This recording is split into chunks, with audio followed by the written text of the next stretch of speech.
Mga kapuso, napalitan po ng kilig ang mainit na debate ng mga kongresista nitong Biyernes nang mag-propose sa kanyang kasintahan ang isang kongresista. Paano kaya niya ito plinano? Alamin po sa pagtutok ni Julius Segovia.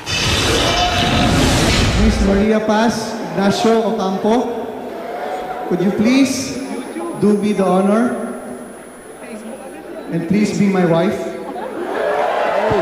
Ito ang eksenang gumulat sa mga dumalo sa budget deliberations ng Kamara noong Biyernes. Hindi naman nabigo si Magdalo Party List Representative Ashley Acedillo na nakuha ang matamis na oo ni Maria Paz Victoria Ocampo.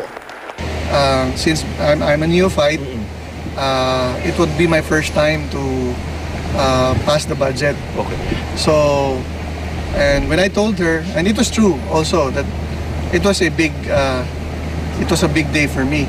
Became historic kasi sabi ko, later that evening, sabi ko, I was going to propose to pass.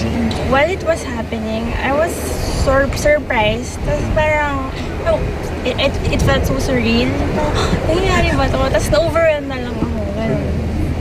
Tapos wala, hindi ko nga narinig yung mga nasabi niya. Kasi parang nag-zone out ako. Tapos narinig ko na lang after na lumabas sa mga video. Tapos doon ako kinilig. Kwento ni Congressman Ashley, hindi naging madali ang plano niyang wedding proposal. Bukod sa kinuntsaba niya raw ang mga kasamahang mambabatas, ang mismong kasintahan niya, muntik pang hindi makapunta.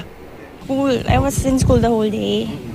Tapos on our way, sobrang traffic. Nagdadalawang isip na ako na matuloy pa kasi like 2 hours yung traffic. Well, I had a backup plan for that. Normally, kasi she usually drives herself eh. Okay. In this case, sabi ko, para walang kawala. May driver? Yeah, pinadrive ko siya. Nakilala ni Congressman Ashley si Paz dahil dati niyang commander ang ama nito sa Air Force. Naputo lang daw ang komunikasyon nila sa isa't isa matapos siyang makulong noon dahil sa Oakwood Mutiny. Pero nang makalaya, sa di inaasahang pagkakataon, muling nag-cruise ang kanilang mga landas. Hindi ko na pinalampas. Actually, after we parted ways, tinawagan ko siya after that, and then I asked her if we could go out. And on our first date, I told her that, this will not be the first and the last date. Si Paz, ipinagmamalaking si Congressman Ashley ang una at huli niyang kasintahan. Sa girl, di ba? Usually, gusto mo yung first mo siya na yung last mo. I never prayed for anyone but him. Sa May o June 2014, posibleng itakda ang kasal ni na Congressman Ashley at Paz. Julius Segovia, nakatutok 24 oras.